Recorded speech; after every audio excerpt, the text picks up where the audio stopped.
scuse come sempre da te.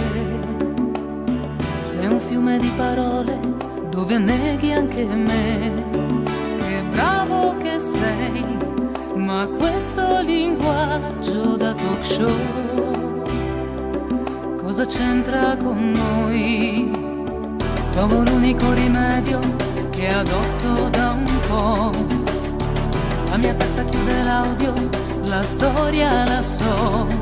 Sei fatto così, dovrei limitarmi oramai a dirti di sì.